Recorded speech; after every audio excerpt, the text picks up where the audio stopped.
decades of tensions beneath the surface between Israel and Iran culminated in an intense 12-day war that ended abruptly yesterday in a ceasefire. And while the complete extent of the damage caused to Iran is still being assessed, it is already clear that Israel succeeded to gain some significant military achievements. Now, let's take a look. In the opening blow of this operation, Friday a week back, Israel managed to pretty much eliminate the top brass of Iran's military establishment, starting with Hossein Salami, the IRGC chief of staff, as well as Mohammad Bakri, the Iranian army chief of staff. As 4 days later, his successor was also eliminated. Ali Shadmani, the Iranian chief of war. You also had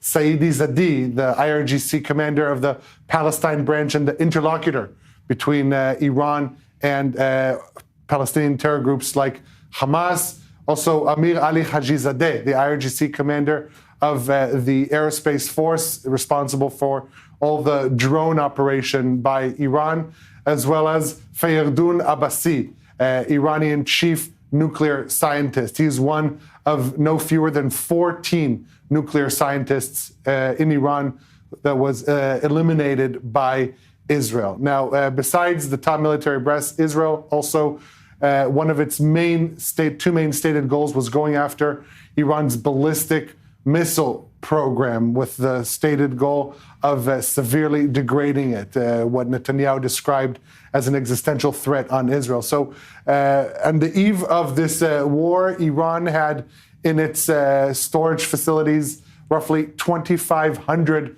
ballistic missiles that could reach Israel. Out of those, they managed to launch 591 with just over 50 direct impacts in Israeli territory. But Israel, not only did they go after the missiles that were stored, but it also hunted in real time many of the ballistic missile launchers, some right before launching missiles at Israel, others right after or as they were preparing. Ultimately, Israel took out 260 of Iran's ballistic missile launchers, which consists just over half of the launchers that they had.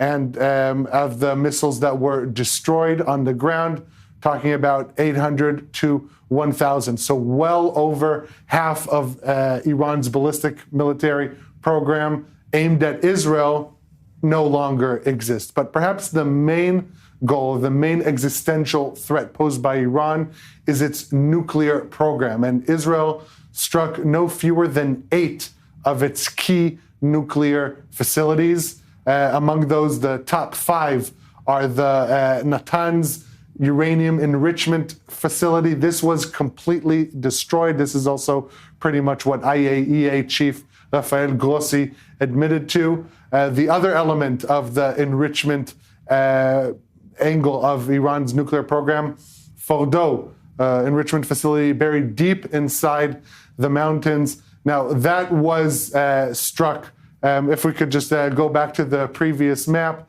that was also struck and severely damaged, but the extent is still being debated. We'll get to that in a moment.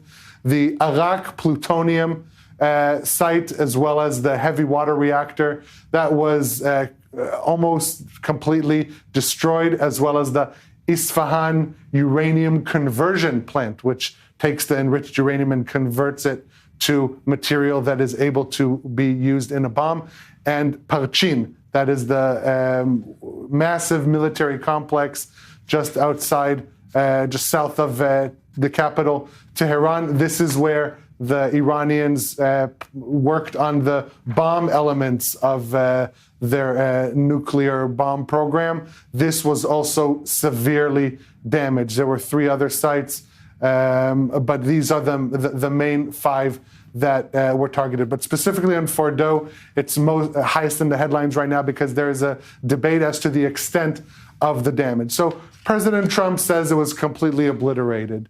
Israeli, the IDF chief of staff, Eyal Zamir, said, as well as the Israeli Atomic Agency Committee says that it was set back many years and it is currently inoperable, while this preliminary intelligence report by the Pentagon says that the damage to the site only set it back by a few months.